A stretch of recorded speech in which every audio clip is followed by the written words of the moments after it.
কোনো আশা হয়নি। স্বইচ্ছাভাবে আসছি, ভাইয়েরা আমার রিকোয়েস্ট করছে, সেজন্য সোহাগ ভাই ও ভাইকে ধন্যবাদ। তাদের মাধ্যমে আমার এখানে আসা। আপনাদের মাঝে আমি থাকতে চাই। আর ছোটখাটো একটা সাংস্কৃতিক সঙ্গে জড়িত আছি।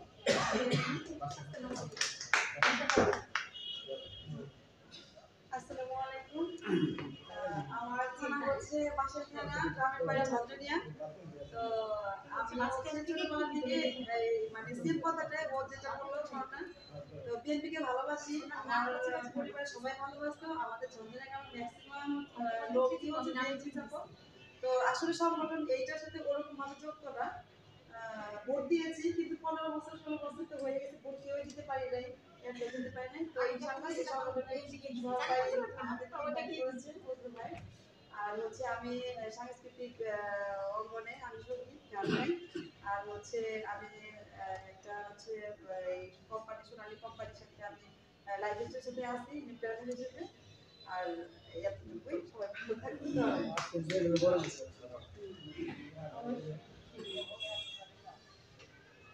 আমি মোহাম্মদ জাহেদ হোসেন রামস্টার। তো আসলে পরিচয় দেওয়ার মতো কিছুই নাই, কারণ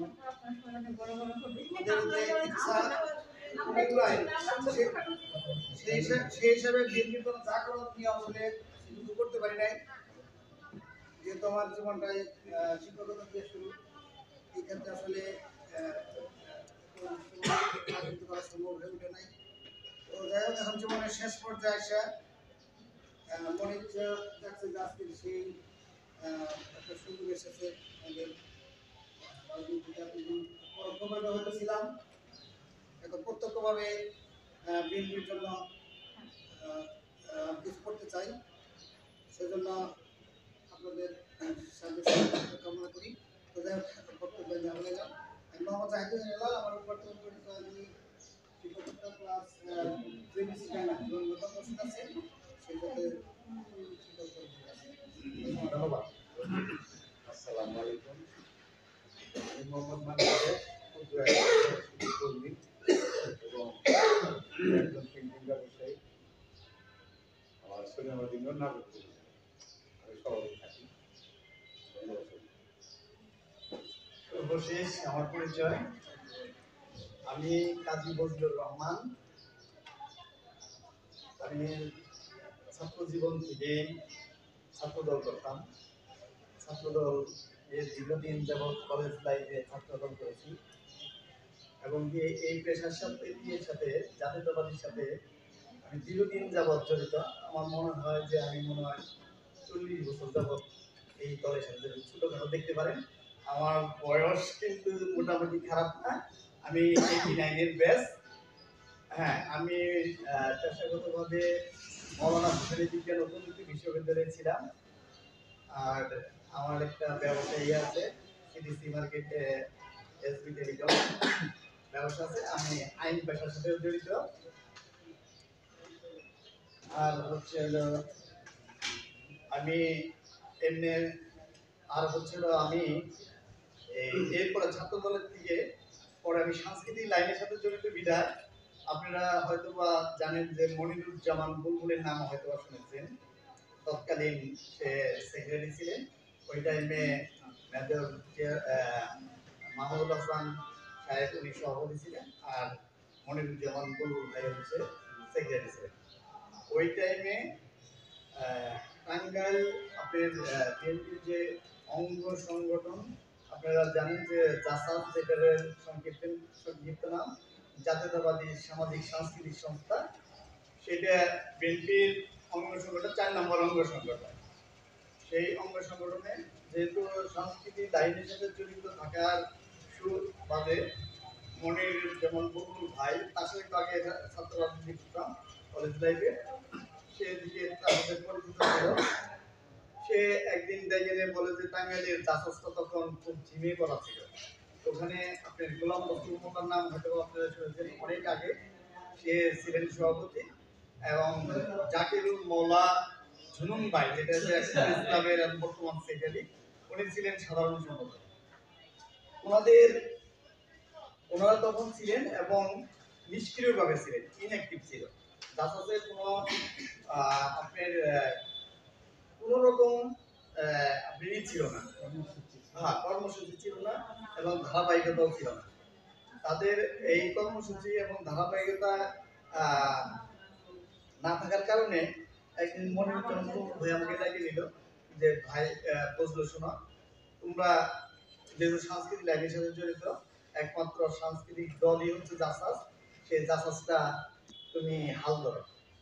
পরে আমাকে আর যে ফিরোজ খান, এখানে ফিরোজ খান ছিলেন, সেই ফিরোজ খানকে নিয়ে দুজনকে নিয়ে ডাইকে সে দায়িত্ব দিলেন এবং অক্লান্ত ভাবে পরিশ্রম করে আমরা সেই জাসাসটাকে উঠালাম এবং টাঙ্গাইলের মধ্যে একটা দৃষ্টান্ত রেখে গেলাম যে জাসাসে কি অনুষ্ঠান করতে হয় সেটা ঢাকার শিল্পী দিয়ে, তারপরে আমাদের টাঙ্গাইলের শিল্পী দিয়ে বিভিন্নভাবে আমরা সেটারে অর্গানাইজ করলাম।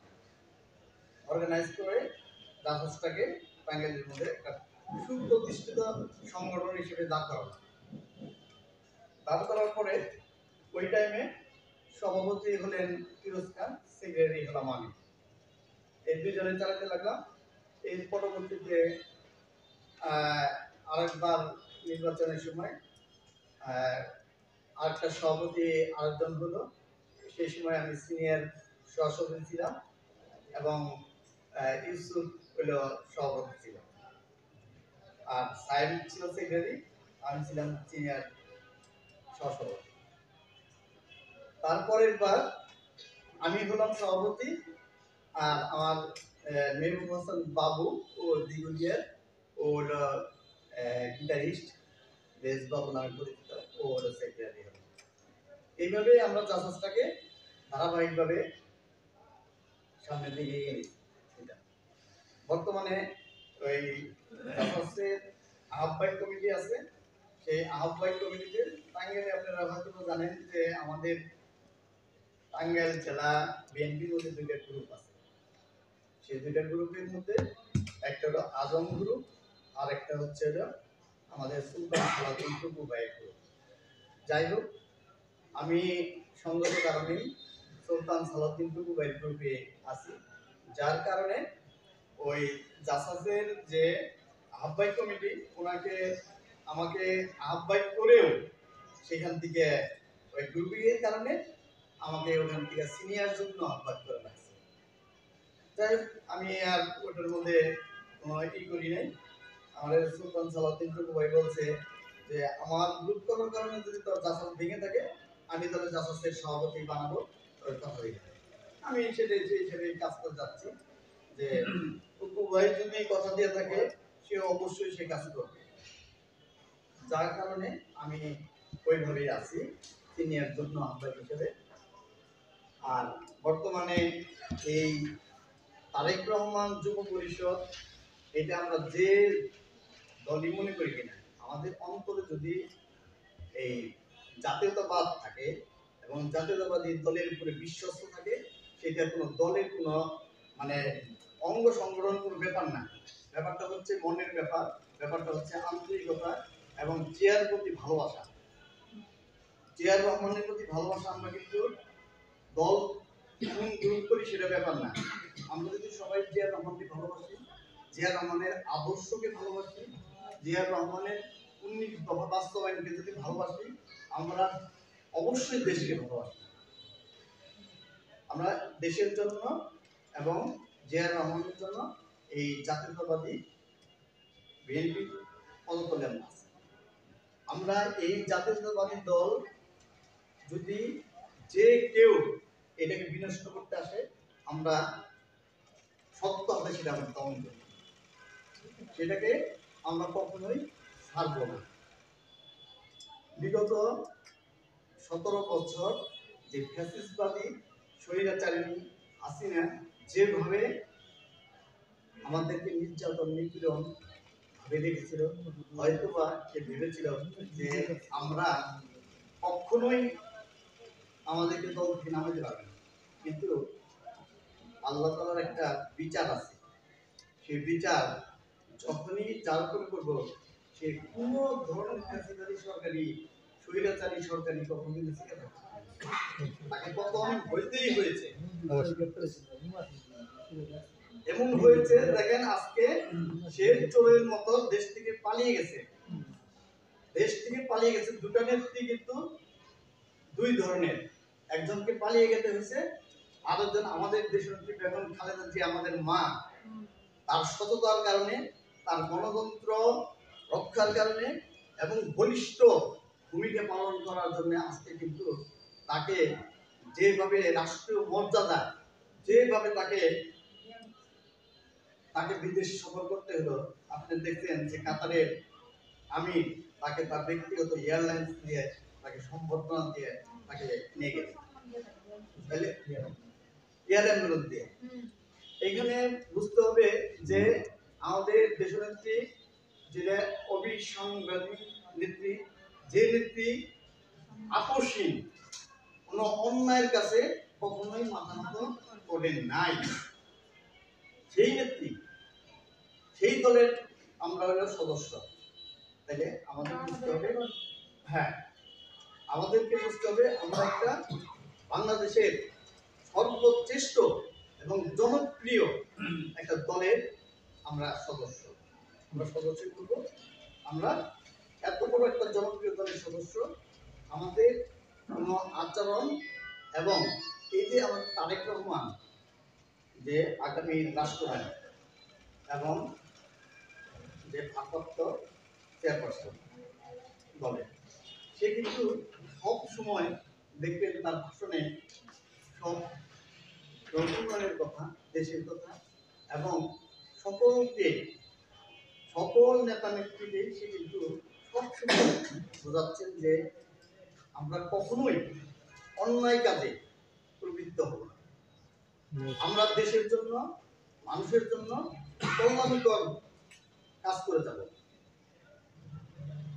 সেই থেকে তারেক রহমান আমাদের যে নির্দেশনা দিয়েছে, যেভাবে চলতে বলেছে, দলকে যেভাবে সুসংগঠিত করতে বলেছে, আমরা তার নির্দেশ মতো চলব এবং তার নির্দেশ মতো পালন করব। আমরা জানি যে এইভাবে তারেক রহমানের নির্দেশ মতো যদি আমরা আমাদের দলকে সুসংগঠিত করি, ওইভাবে পরিচালনা করি, তাহলে আমার বিশ্বাস এই জাতীয়তাবাদী দলকে কখনোই মানুষ নামাতে পারবে না। তাদের আস্থা এবং ভালোবাসা দিয়ে মানুষের জয় করা যায়। কখনো অন্যায় কাজ করে এবং ক্ষমতার অপব্যবহার করে মানুষের মন জয় করা যায়। আজকে কিন্তু এই আওয়ামী শাসনের কারণে তারা কিন্তু টিকে থাকতে পারলো না। 17 বছর 15 বছর তারা রাজত্ব করে গেছে, আরো চাইছিল যে 41 সংখ্যক তারা রাজত্ব করে যাবে, কিন্তু ওই যে বললাম না, আরো ভয় ভীতি থেকে গুম করে, নির্যাতন করে, মানুষ হত্যা করে, হ্যাঁ, কখনো টিকে থাকা যায় না। কোনো দলই পারে নাই আজ পর্যন্ত পৃথিবীতে কোনো স্বৈরশাসক কখনোই চিরতরে থাকতে পারে না, তার পতন কিন্তু হয়েছে। এইভাবেই আমরা বিগত সরকারের যে শাসন, দুঃশাসন তারা যা করেছে, আমরা ওই দিকে পাওয়া, আমরা আমাদের ভালোবাসা দিয়ে মানুষের মন জয় করব। তাই আমরা প্রত্যেকেই এই তারেক রহমান যুব পরিষদ, যেহেতু আমাদের প্রিয় নেতার নামে এই সংগঠনটা, আমরা চাবো সবাই সুন্দরভাবে এই সংগঠনটাকে এগিয়ে নিয়ে যাওয়া এবং সংগঠনের কর্মকাণ্ড যাতে সুন্দরভাবে পরিচালিত হয়। এবং আমাদের যে আজকে একটা আহ্বায়ক কমিটি দিয়েছে, এই আহ্বায়ক কমিটিতে আমরা 3 মাসের মধ্যে একটা পূর্ণাঙ্গ কমিটি করব এবং এই প্রত্যেকটা থানায় থানায় আমরা এর কমিটি দিয়ে দিব। প্রত্যেকটা থানায় এর একটা করে আহ্বায়ক কমিটি করব, করে এই তারেক রহমান যুব পরিষদের ইউনিটকে আমরা শক্তিশালী করব। শক্তিশালী করার উদ্দেশ্য হচ্ছে আমাদের হাতকে শক্তি করব। আমাদের হাত শক্তি করা মানে হচ্ছে তারেক রহমানের হাতকে শক্তি করা। তারেক রহমানের হাত শক্তি করা মানে আমাদের দেশনেত্রী বেগম খালেদা জিয়ার হাতকে শক্তিশালী করা। তবে আমরা এখানে এখনো কিন্তু মুক্ত হয়নি, রাহমুক্ত হয়নি। আপনারা দেখবেন যে বিএনপির বিপক্ষে এখনো অনেক অনেক মানে অপশক্তি আছে। এই হাসিনা সরকার যখনই ছিল, 15 বছর ছিল, যে সে কিন্তু তার দোসরদের এমনভাবে সেট করে গেছে প্রত্যেকটা সেক্টরে। আপনার প্রত্যেকটা একেবারে গ্রাম থেকে শুরু করে একেবারে মানে উচ্চ পর্যায়ে পর্যন্ত তার লোক আছে।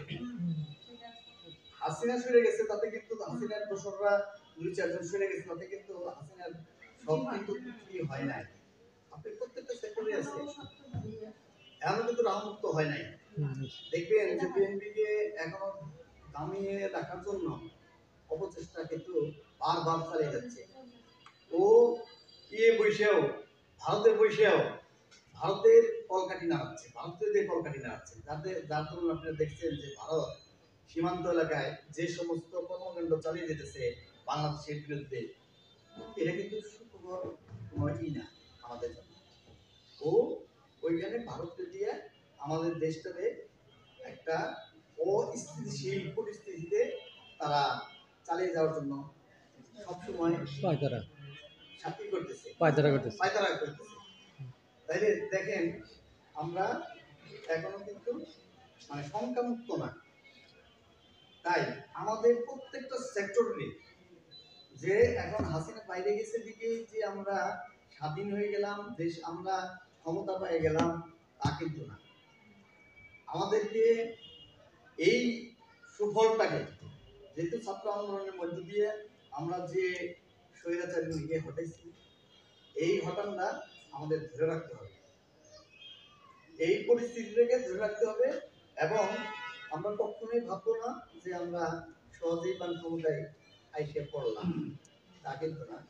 আমাদের কাজের মধ্য দিয়ে, আমাদের দক্ষতার মধ্য দিয়ে, আমাদের সাংগঠনিক দক্ষতার মধ্য দিয়ে আমরা আমাদের সংগঠনকে এগিয়ে নিয়ে যাব।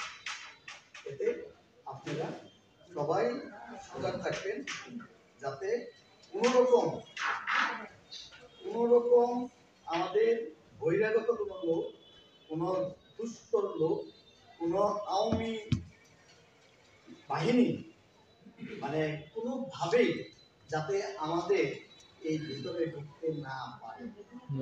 এই আওয়ামী দূষণরা যদি কখনোই আমাদের ভিতরে ঢুকে পড়ে, তাহলে কিন্তু ওরা